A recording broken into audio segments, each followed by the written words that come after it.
Meanwhile, looks like Agatha is having a tough time falling asleep. She sits up quickly and uses her powers to confirm that the prince hasn't done anything to her.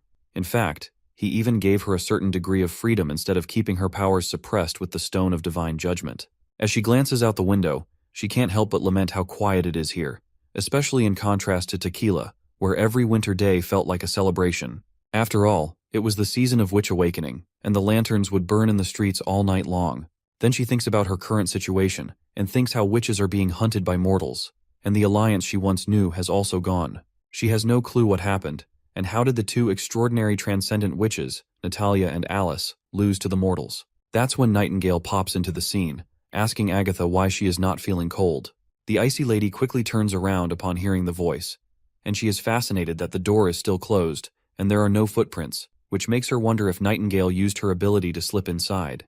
Nightingale then speaks up, and since this is the first time they're really meeting, she introduces herself promptly. Well, it's technically the second time, considering the moment when she was hiding in the mist. Agatha curiously asks her if she is also a high-tier awakener. With a casual shrug, our not-so-studious girl claims that she isn't as smart as Anna, and finds all those books and studying a bit boring, so she doubts she'll ever reach that level. Agatha is intrigued by the mention of those books, and asks if she can read them too.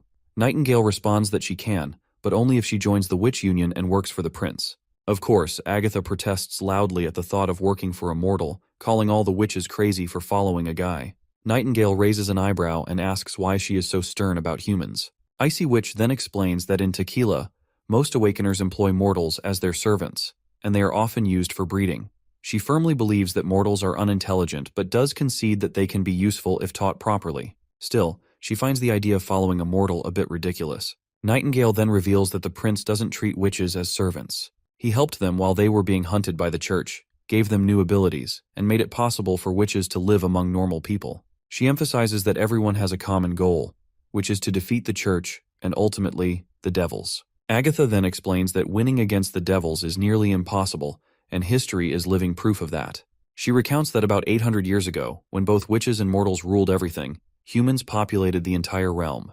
But when the devils attacked, they lost everything, and all that was left were the barren, fertile lands. She further explains that, according to the Alliance records, the Third Divine War is about to begin, and she believes no one here knows anything about the devils. Agatha argues that the only way to have a chance at stopping the devil invasion is to rebuild the Alliance, unify all witches, and use that knowledge to awaken more transcendent witches. Nightingale looks at her and asks why she's so negative. She reminds her that it's been 400 years since the last war, so a lot of things have changed in that time frame.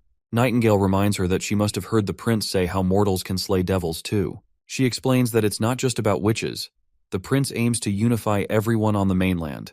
He told her that in order to become powerful, unifying as a nation is important. She adds that there's still plenty of time before the Divine War begins, so she encourages Agatha to witness how the prince is making things happen with her own eyes. Agatha is startled by her bold confidence. She can tell that Nightingale doesn't like her very much, and she wants to know why.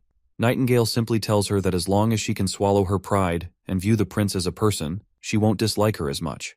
The prince himself wants Agatha to learn to adapt to the present and catch up with what's happening now, and he does not want her to be abandoned by the time. The scene transitions to the Holy City, where we find Maine kneeling before the Pope.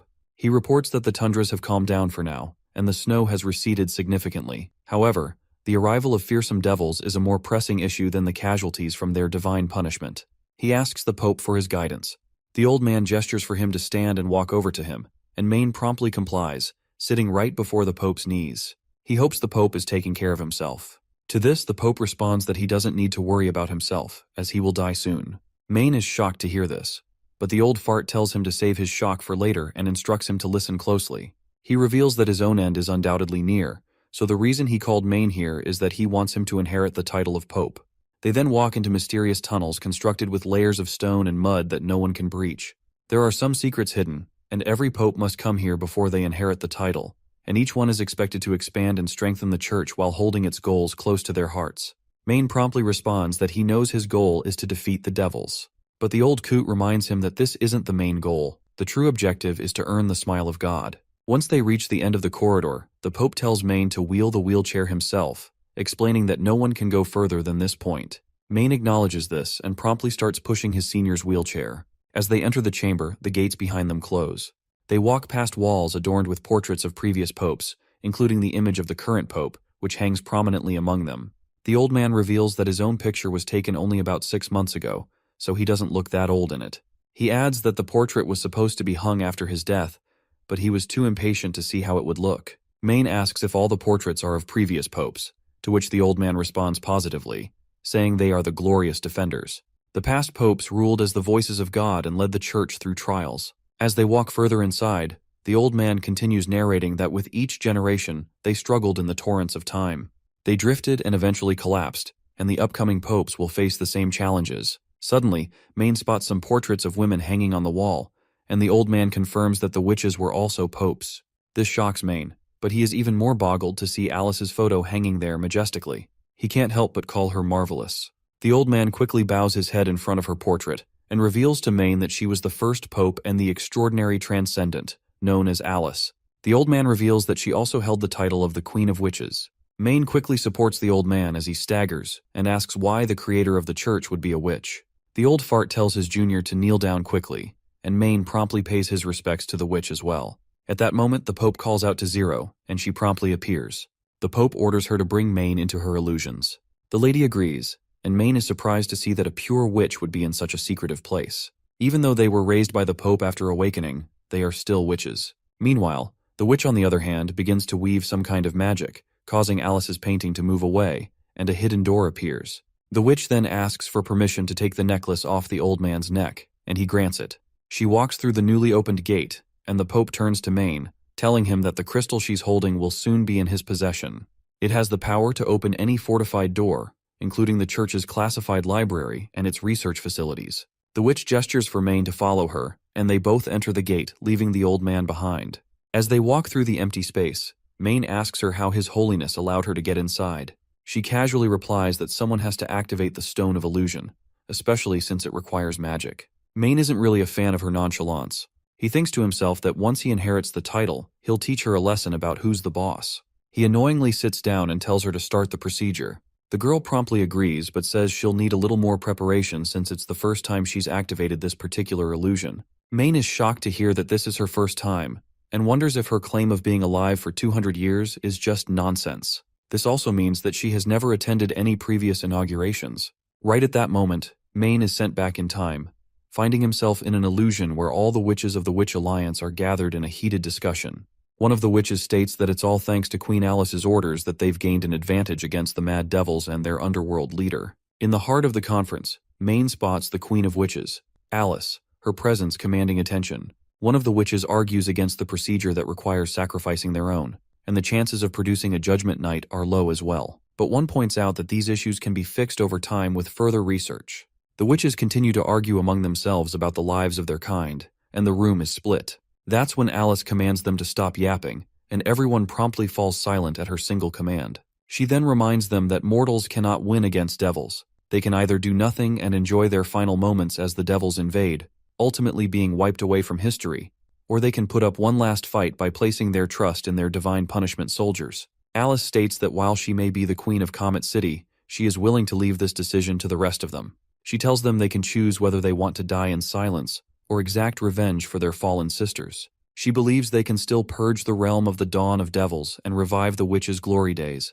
granting them the freedom they crave. Alice also reminds them that since none of them will be alive to participate in the Third Divine War, either choice will lead to a peaceful ending to their short lifetimes. Maine finally grasps the situation, which is that the production of divine punishment soldiers was originally started by the witches themselves. Meanwhile, Alice challenges everyone to simply stand if they disagree with her proposal.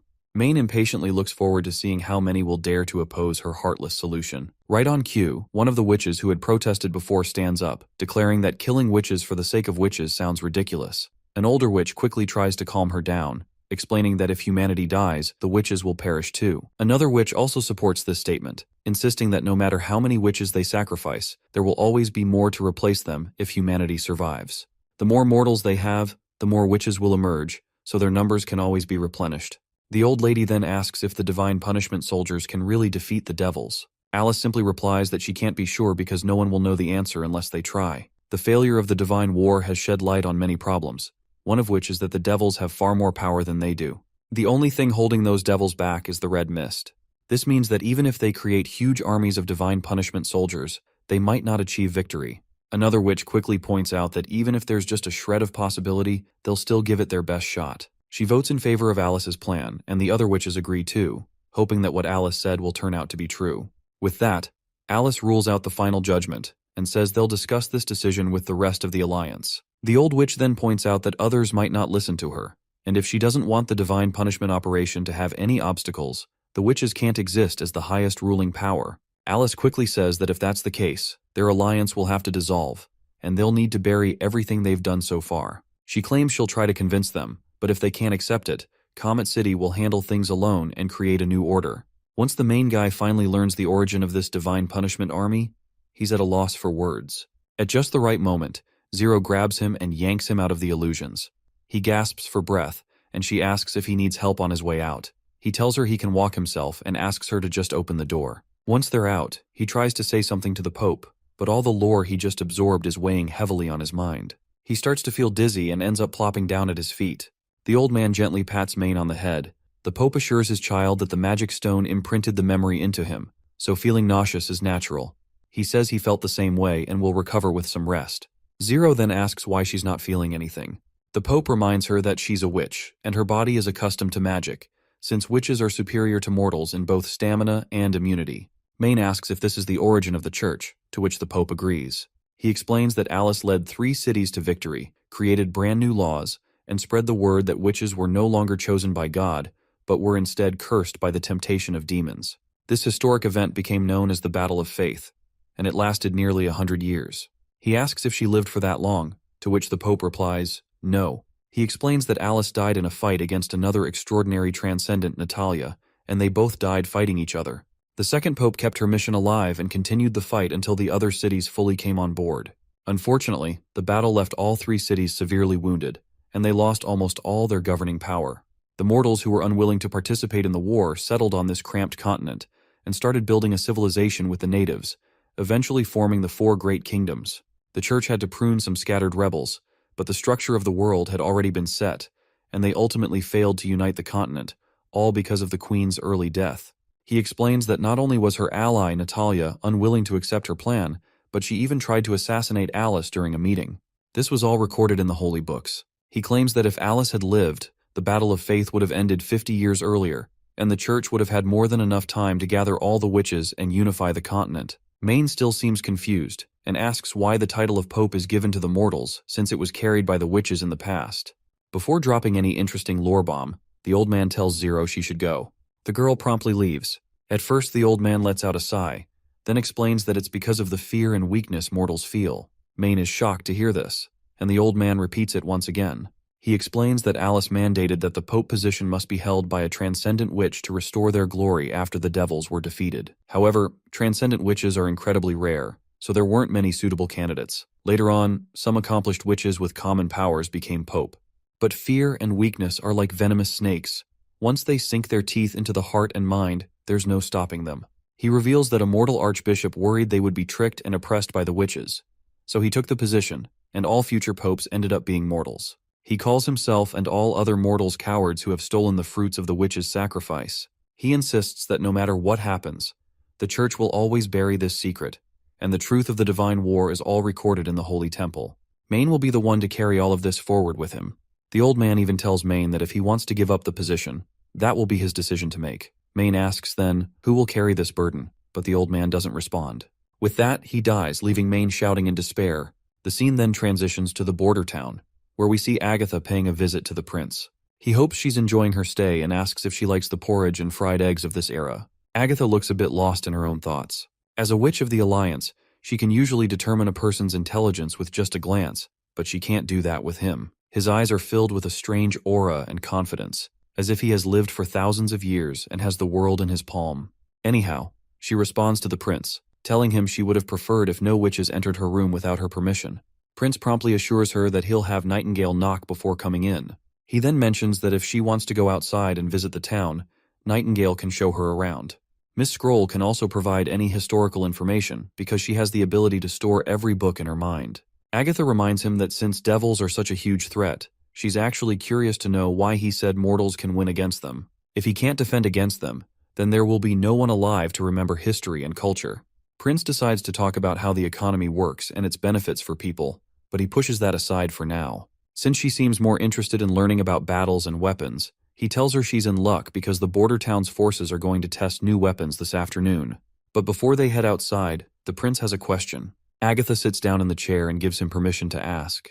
He asks her how many meals a day the citizens of Tequila City ate, what their staple foods were, how much meat they consumed, what their salaries were like, and if witches ever worked in agriculture or smithing. Agatha nonchalantly reveals that her guards and servants ate 3 meals a day and could have meat every week, except during the months of demons. They served her for life and didn't receive any compensation other than food, shelter, and knowledge. She adds that they did work for witches and handled agriculture by themselves. The prince perks up with excitement at these juicy details, leaving Agatha wondering why he's so interested in Tequila City's quality of life. She's puzzled as to why he seems more focused on these things rather than the devils who dominate most of the Realm of Dawn. He then asks her about the Scholarly Guild, which she claims was focused on researching magic stones. Agatha explains that magic stones all began as stones of divine judgment.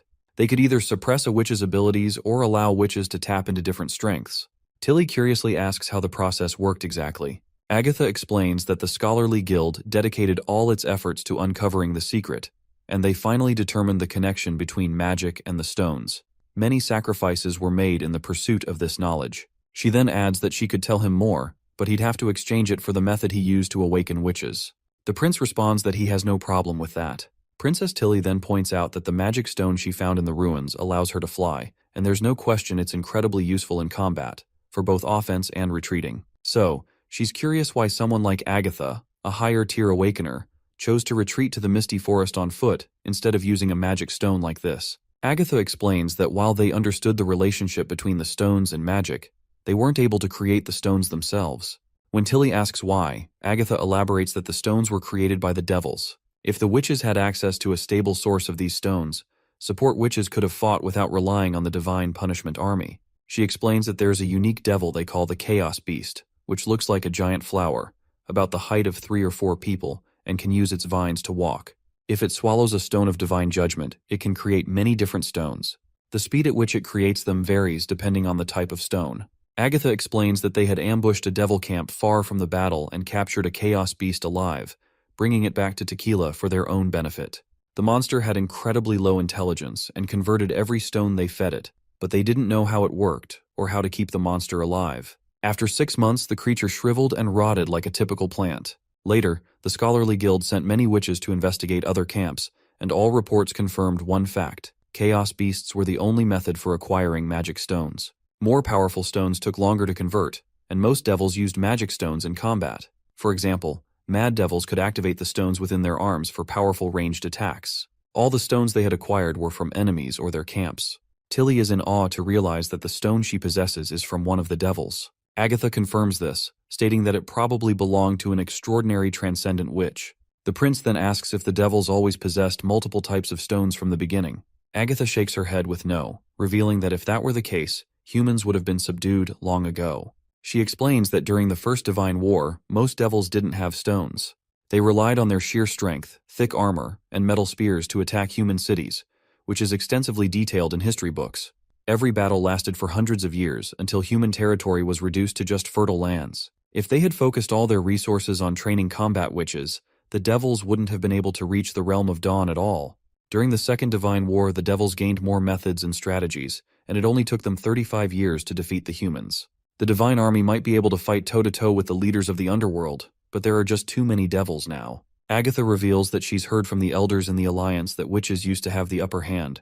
One extraordinary transcendent witch could slay an army of devils. But the devils have grown in number and efficiency at an alarming rate, so she doesn't know what the next attack will be like. She also goes on to explain how devils are categorized into 3 groups: mad devils, fearsome devils, and the underworld rulers. These terms were only created during the Second Divine War. Before acquiring magic stones, there wasn't much difference between them, aside from size. Tilly curiously asks how the devils reproduce. Agatha is startled by the question and admits she's not sure. It was never recorded, and there's no way to learn it through captives either. What she does know is that without the red mist, devils die quickly. The captured devils always died before witches can even understand their language, and the devils that don't rely on the red mist are low-intelligence beasts, so communication was never an option. She further explains that there are many different types of devils, but they're roughly divided into two groups, those with magic and those without. The latter can live without the red mist, but they are essentially the same as animals in both appearance and intelligence. For example, devils use an 8-legged caterpillar to transport resources and terrifying flying beasts as mounts. The prince pulls out one of Sora's paintings and asks if this is what the flying monsters look like. Agatha looks at it and agrees, then asks where he encountered them before. The prince explains that they aren't far from here. At first he thought they were simply demons that the devils had tamed, but now it seems they aren't the same thing. Agatha confirms, saying that's definitely not the case. Demons are just food for devils, and even large abnormal demons are enemies of the devils. When the months of demons begin, the devils' attacks are reduced since they're busy fighting off the demons too. This always gave the witches some breathing room. She then asks where the nest of the devils is located. Tilly explains that it's to the west of the forest, behind a huge snowy mountain, and it's covered in mist. The prince adds that when they tried to get close, a massive devil in a watchtower spotted them, and it was a miracle they managed to escape. Agatha sinks into deep thought after hearing this, then abruptly stands up, declaring they should attempt an attack on that camp. She explains that those stone towers are used to maintain the red mist, and they regularly diffuse the liquid inside, meaning they have to resupply at times. That's why the devils were burrowing into the ground. They were trying to conserve their consumption. Wendy and the others tense up at the idea of attacking the devils, while Agatha continues, saying that if there's a tower devil, she's almost certain there's a chaos beast in the camp as well. Chaos beasts can always produce the last magic stone the devils created, and even if it's not a high-tier stone, it would allow her to continue the scholarly guild's research. They might even discover how the conversion process works. The prince asks her about the red mist, wondering if it's safe to go near it, even though it isn't corrosive. Agatha explains that the mist reacts negatively toward witches, but according to the guild's research, mortals, animals, and plants can survive in the red mist, and fire can make it dissipate faster. She's fired up about taking on the devils and challenges the prince to prove his bold statement that mortals can defeat them. She lays out a plan, saying that winged devils can be distracted by witches capable of flight, while the rest of the group sets up an ambush to lure the devils into a trap. Tilly, being one of the witches who can fly, feels irritated at the idea of being bait for the devils. That's when the prince reveals to her that their scouting mission was conducted using a hot air balloon, not with flying witches. He explains that this device can only carry 10 people at once, making it impossible to transport an entire army. He points out that her plan just isn't realistic, especially since they don't know how many devils there might be, and expresses concern about the casualties they could suffer in close combat. Besides, luring winged devils is a dangerous task and he can't put anyone at risk. Agatha is forced to reflect on how fighting devils under favorable conditions is nearly impossible. Whenever Tequila sends an assault, everyone is prepared to die. She starts to think of the prince as inexperienced, believing that casualties are typical when trying to achieve a goal. In her mind, he doesn't seem to understand the harsh realities of war if he cares so much about the troops' safety. She is seriously annoyed, and Wendy tries to cool her down, reminding her that maybe they'll think of a better plan once she sees the new weapons in the afternoon. But Agatha remains frustrated with the prince, and she is sure that no matter how powerful weapons this mortal has, he is still no match for devils. The prince then asks why they call it the Divine War, when all they've really been doing is defending themselves against invaders. Agatha replies that she doesn't have a conclusive answer since the books never mention why they fought those wars. However, she does agree that it's not wrong to call it a defense, especially since the devils did come to the realm of dawn through the underworld gate. She explains that, according to history, the gate opens with every blood-red moon to swallow their world. It appears every few hundred years, and that's when the first devils came through, plundering the realm of dawn.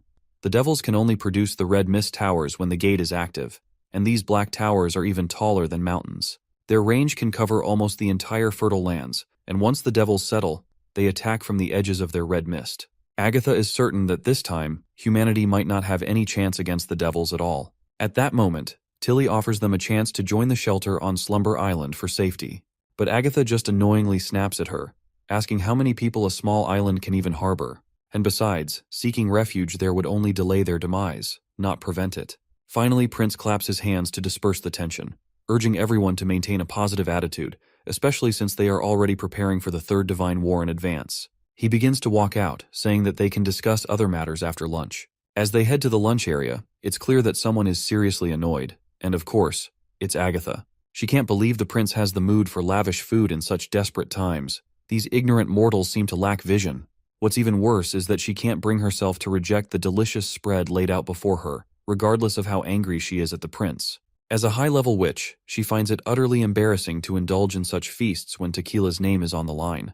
Meanwhile, Wendy, as usual, tries to calm Agatha down with her cheerful side, reminding her that enjoying a meal could be a way to keep their spirits up during these difficult times. Once the dinner wraps up, she asks why the prince left since he was supposed to show her weapons. Wendy tells her that he's taking a nap and that it's his habit, and a well-deserved rest is essential for handling his governing duties. Of course, Agatha finds it ridiculous, thinking it's just a lame excuse for his laziness. She then asks him why everyone trusts him, and why they believe he can defeat devils and take down the church. Wendy just smiles and replies that it's because the prince can make the unimaginable a reality. To her, everything the prince has done is a miracle. She explains that when witches were being hunted down, the prince saved the association. While everyone viewed them as evil demons, he created land shared by both mortals and demons. He even defended the town against months of demon attacks with an army of civilians and took down a Duke of Longsong Fortress. Now his enemies think twice before stepping into the western region. Agatha then states that these are conflicts between mortals, which is totally different from a fight between devils and the Divine Punishment Army. Wendy then explains that the prince has also taught them knowledge that helps witches evolve, and he's created mighty weapons and machines. She shares that these are miracles she has witnessed herself. They aren't folk tales or myths. They're happening right before everyone's eyes, and one day he will become the king of Grey Castle and lead them to victory against any enemy. Later, we see Agatha strolling through the town with the prince and other Slumber Island witches. My guy is feeling quite tired, yawning over and over, which is just annoying the hell out of Agatha. She's literally itching to slap him awake with a palm full of snow, but she doesn't want her fellow witches to misunderstand anything. As they walk, she notices that his inner district is far too neat and orderly. However, these houses aren't anything special, and even the castle is nowhere near as grand as the scholarly guild tower. Agatha then asks how many people are living here, to which Nightingale responds that they started with around 2,000. Of course, Agatha is shocked and asks how the hell a town with only 2,000 people is going to take on the devils. But she's even more bewildered when Nightingale reveals that the population has grown to 30,000. Agatha can hardly believe it and wonders if they counted the nearby villages too. You see, cities need to expand when they reach a certain population, and she knows all too well that this can cause problems. The demand for food and water skyrockets, poorer districts suffer huge blows to safety, and an overburdened population can weaken defenses and paralyze the city. She understands all these difficulties that come with expanding civilization from her own experiences, and she can't help but think that maybe Nightingale doesn't realize just how tricky it can be. As they approach the wall, the soldiers promptly salute the prince, and the prince quickly tells them to get ready for the test. Agatha, on the other hand, sneers and asks if this is the wall they've been boasting about. It has neither palisades nor moats, and she's certain that devils could easily climb over it without any tools.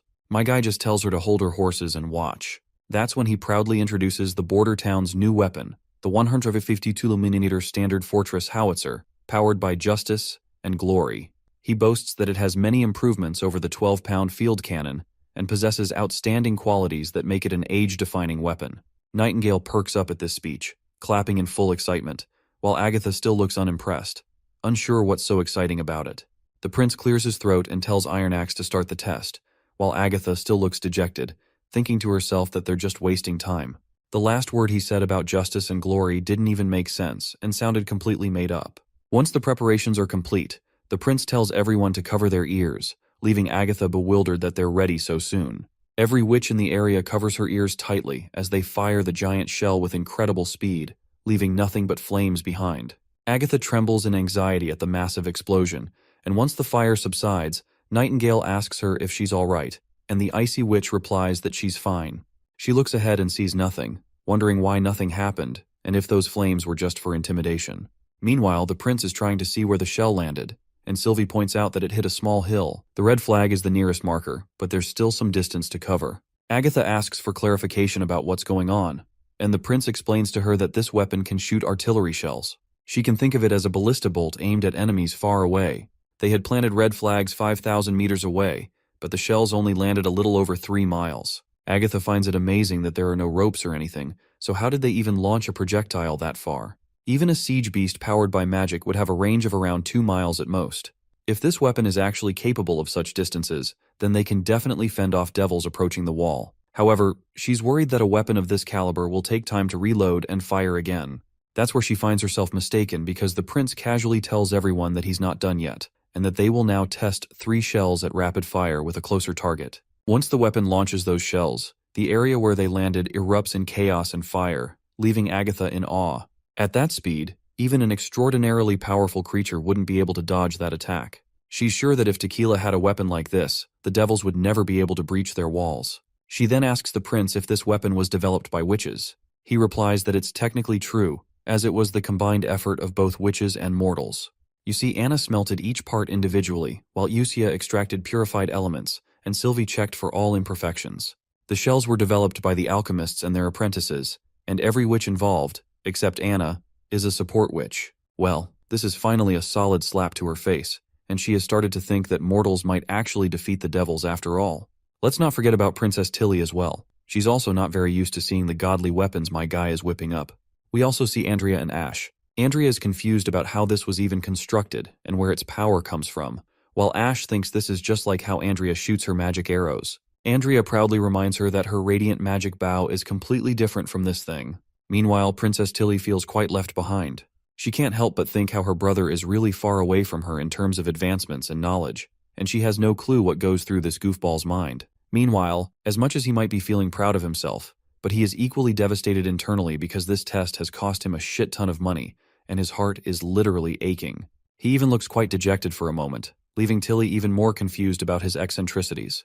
Later that evening, once they found themselves in the castle, the prince invited his sister for a discussion. It was apparently about how he's going to deal with the Third Divine War and their future.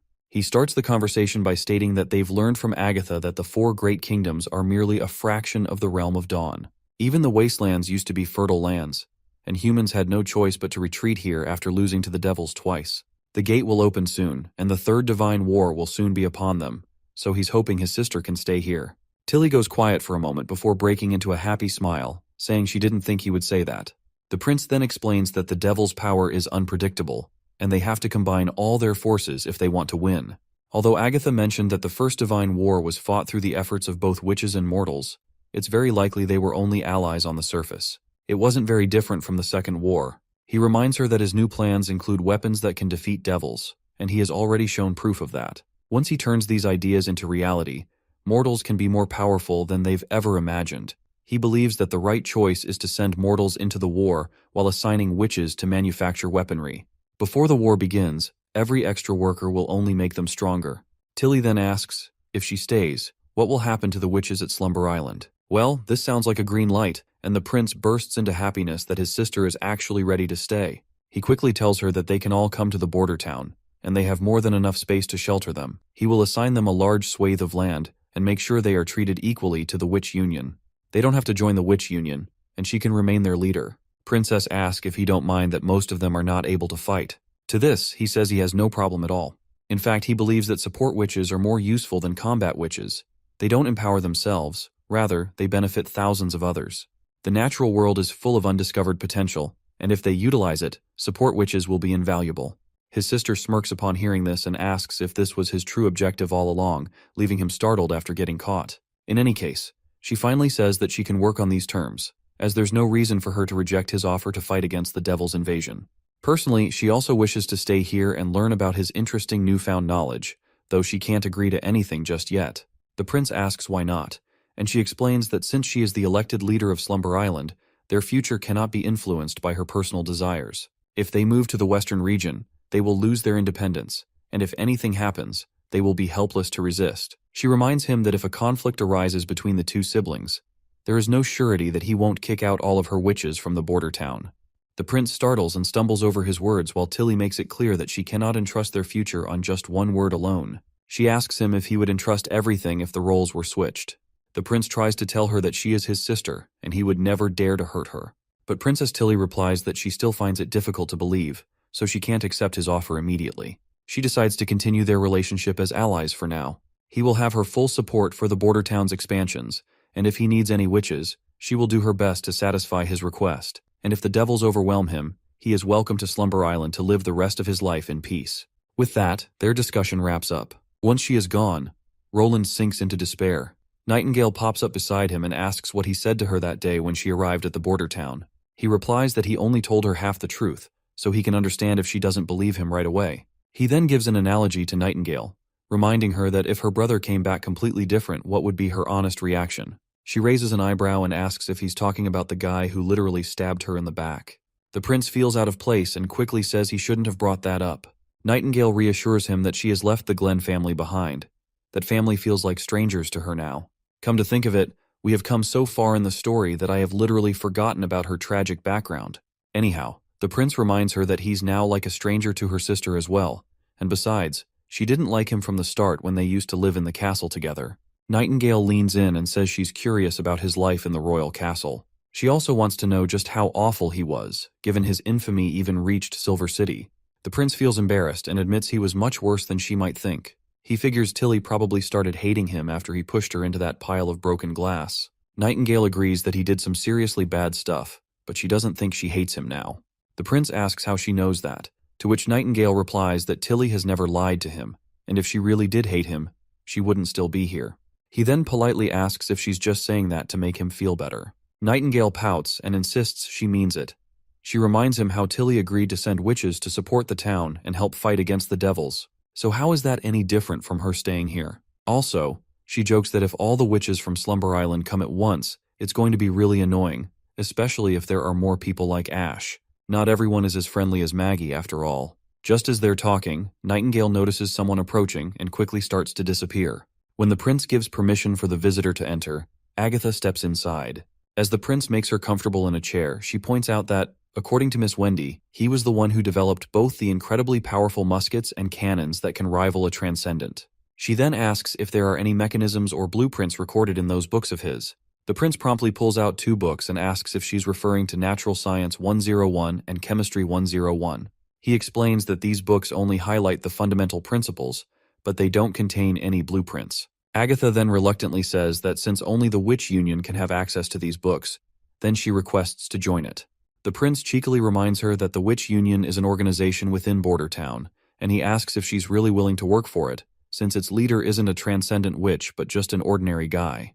Agatha bows her head and replies that his knowledge to create weapons capable of destroying devils makes him far from typical. As long as he doesn't oppose alliances and ensures the survival of witches, she wouldn't mind working for the Witch Union.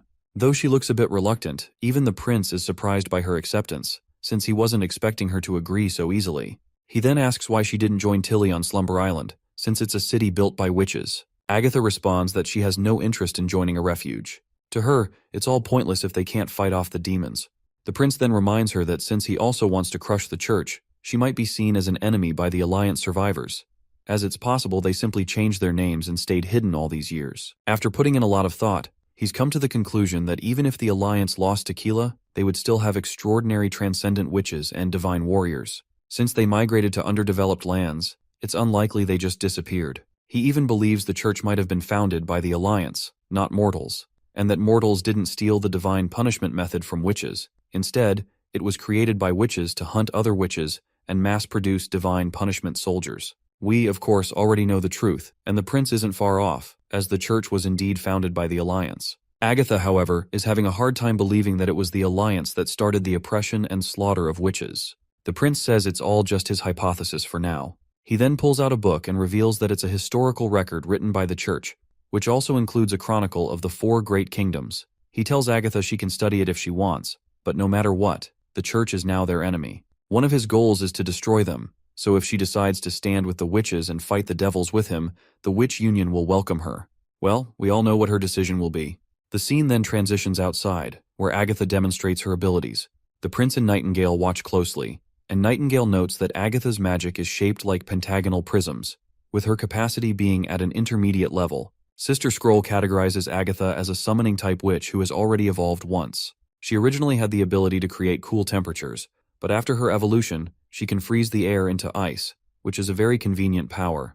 The prince then asks how she evolved, to which Agatha replies that it was through continuous practice and a sudden epiphany. She explains that she practiced every day to freeze water at a faster speed and lower the temperatures even more. One day, she saw a witch melt lead with her flames, and as the lead started to bubble from the rising temperature, that is when she realized that everything has 3 forms: gas, liquid, and solid.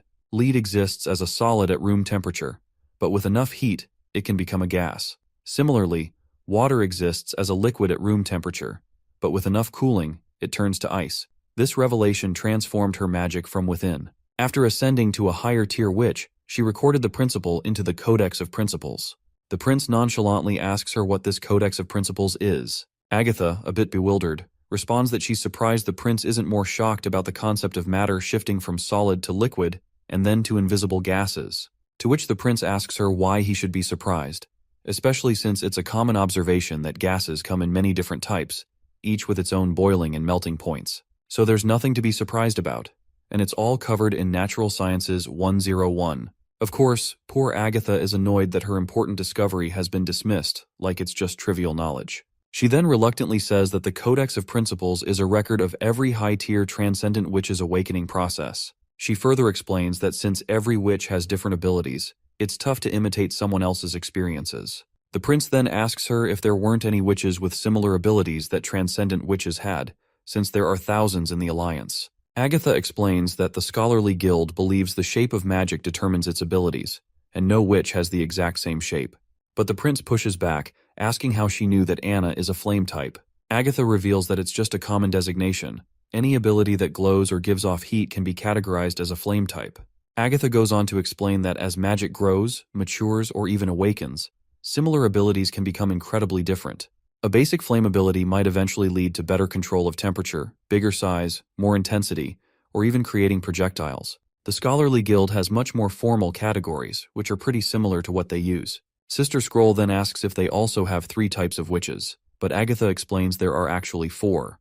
The main difference lies in summoning, and the guild splits it into 2 types. First, there's conjuring, and second, construction. The prince then points out that Anna is a conjuring witch because she constantly drains her magic, and the things she summons disappear when she stops. Soraya, on the other hand, would be a constructing witch because her paint can exist on its own. Agatha adds that she's not too familiar with Soraya's abilities, but that sounds about right. She also mentions that a summoning construction magic would hold its form, like her ice.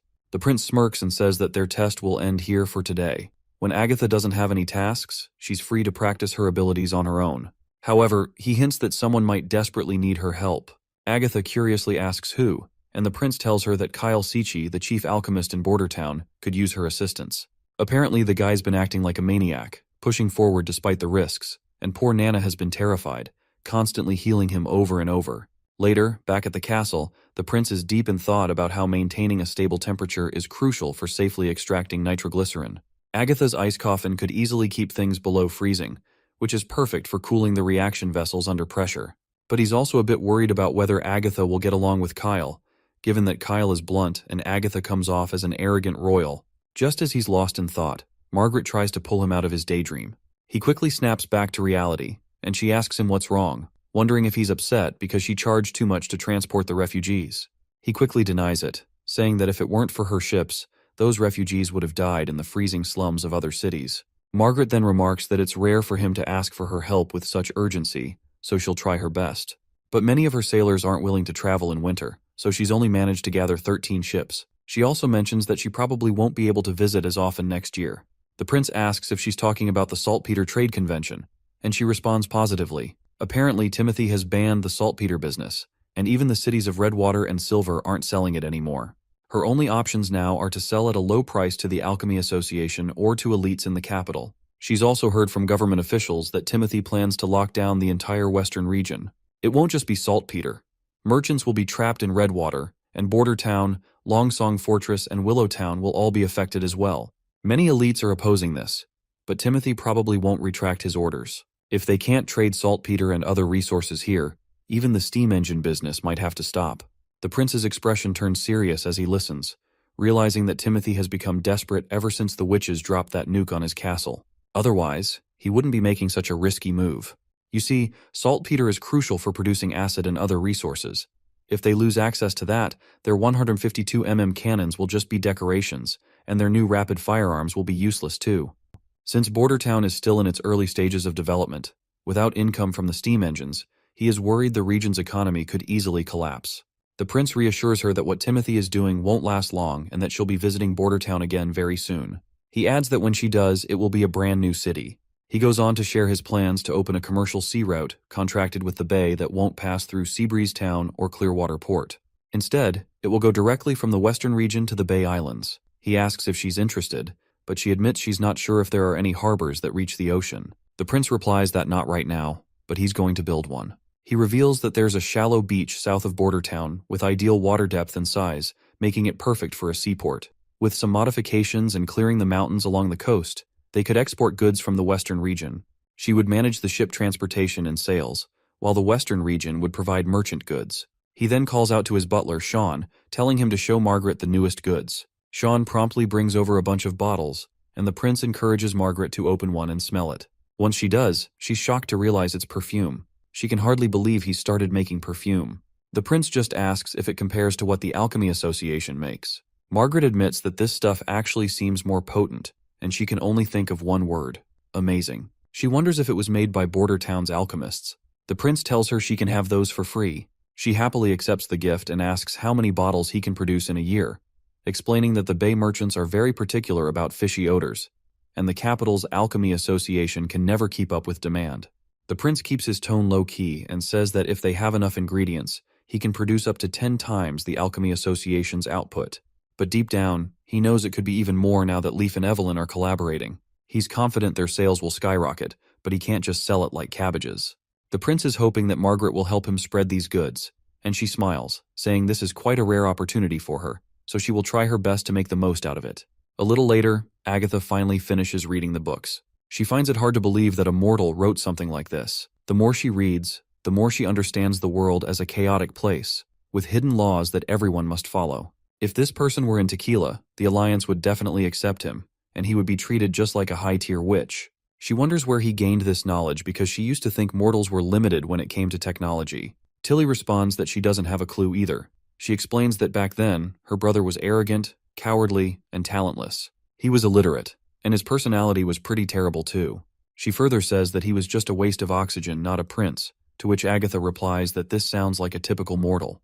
Tilly insists he wasn't even great by mortal standards. She explains that he always keeps things to himself while expecting others to believe in him, which is just impossible.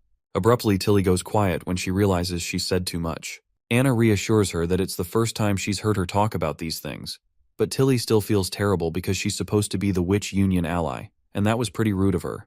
That's when Anna assures her it's fine, saying the prince wouldn't care about something like that. She believes he has his own issues to deal with. Tilly then mentions that in the beginning, he was just like everyone else, except maybe a bit more outspoken. However, once she heard rumors that he wanted to marry witches, his older brother Timothy and Gerald started bullying him in the name of justice, and his personality began to get worse. Agatha finds it odd that he was teased for wanting to marry a witch because in Tequila, that would have been a respectable dream.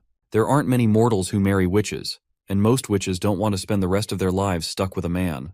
Tilly adds that everything is different now. If he marries a witch, it would mean he wouldn't have any heirs. But she figures that since it's been over 10 years, he's probably forgotten about the idea of marrying witches. That's when Anna tells them that the prince still wants to marry a witch, which shocks Tilly, and Anna further claims he said it himself.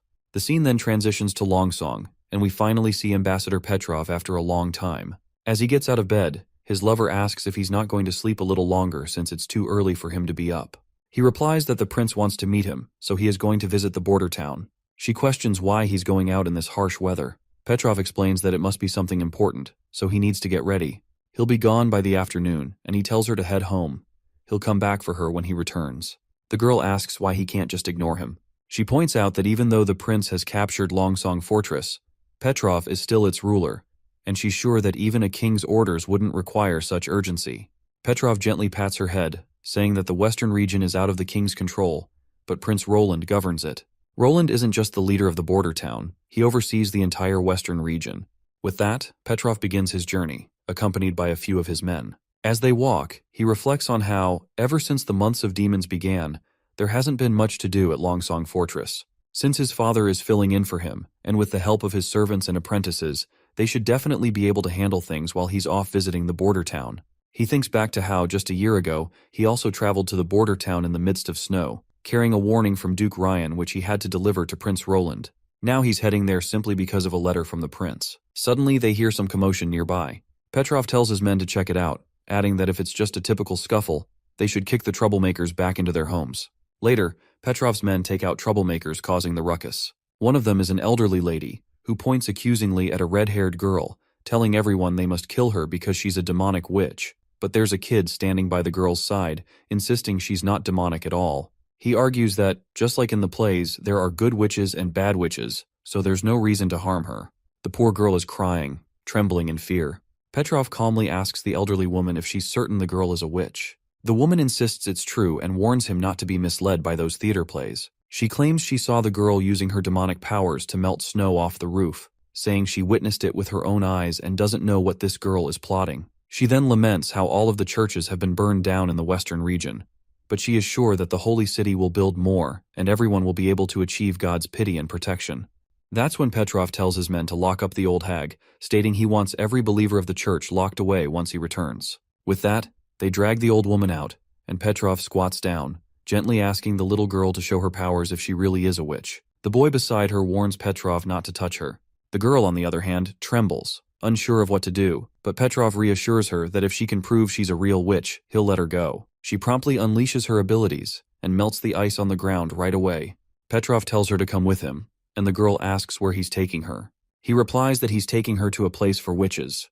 Petrov's assistant picks the girl up in his arms, while the little boy left behind shouts for them to let her go, reminding them that they promised to leave her alone. Their boat sails down the river, and that's when we learn the girl's name is Paper. There's no doubt she's an orphan. Only someone with such a simple name would be. I'm glad that even though this is a Chinese comic, they still use English names. Otherwise, I would have had to come up with random names for every witch, which would have been fun too, I guess. Anyway, Petrov promptly offers her some food while asking why she won't use any blankets. He admits that they are definitely not the most comfortable thing, but they'll keep her warm. As the girl blows on the hot food, she says that she'll make it dirty. Petrov reminds her that the sailors aren't any better off than she is, and this trip is going to take 3 days, so she should make herself comfortable as much as she can. Suddenly, she burns her tongue on the hot food, and she looks absolutely adorable. Petrov then asks her about the boy, wondering if he was her friend.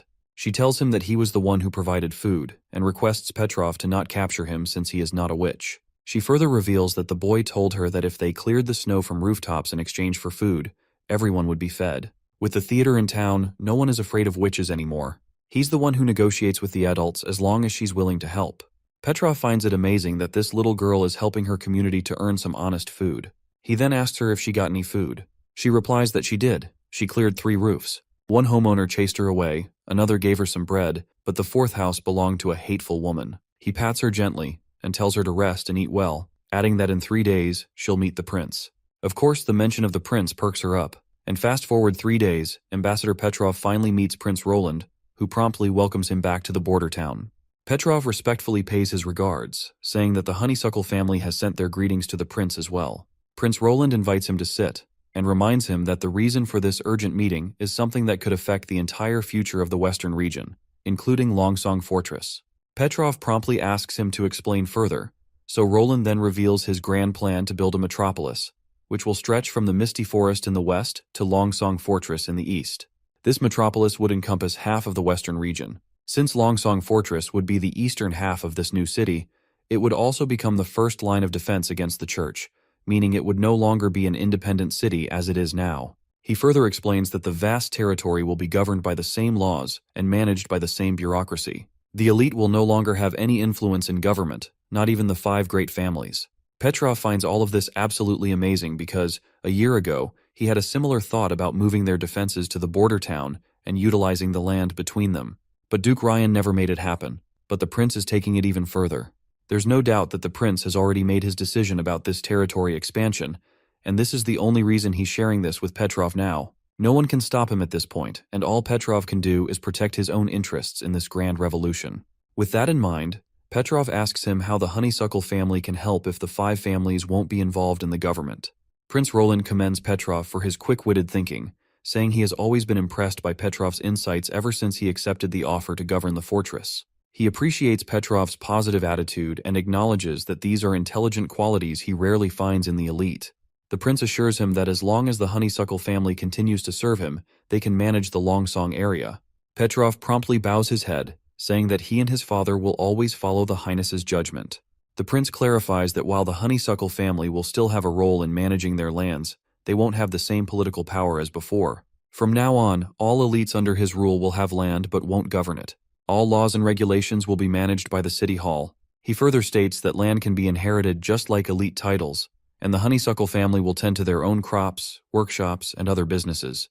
These will all belong to the honeysuckle family. and no one else will be allowed to intrude on their property. That's his promise. He reassures Petrov that their land won't change, except for the fact that they will have to follow government laws, which may even allow them to flourish more. The prince also tells him that he can return to his own territory and continue the traditional feudal system. However, once he completes the constitution for his new city and starts expanding, that land will no longer belong to its current owner. Once the meeting is over and Petrov is gone, Nightingale pops up, asking if Petrov will even accept this arrangement. The prince replies that he doesn't know. Petrov's agreement alone won't be enough. He'll also need to convince Duke Holmes, and if Holmes wants to remain a feudal elite, there's not much anyone can do about it. Nightingale asks if Petrov convinces Duke Holmes, then Petrov will be the one governing the capital. The prince starts discussing all the political implications and the changes that will come after he unifies Grey Castle. Everything goes over Nightingale's head. She cuts him off, saying there's no need to explain since she can't understand this stuff anyway. Instead, she mentions that a new witch is coming soon, and she's heading out for investigations. The prince asks if she's going alone, and she replies that she'll have Wendy with her since she's better at this kind of stuff than she is. The prince smiles and says he'll leave it up to them then. Apparently, Nightingale needs to verify every new witch who arrives at the border town. Since the new witches have to remove the Stone of Divine Judgment for Nightingale's mist to determine their truthfulness, the prince can't be present in case anything goes wrong. Scroll came up with 10 different identity questions for Nightingale to ask. Since Nightingale can only tell if someone believes what they're saying, the questions have to be straightforward without any loopholes.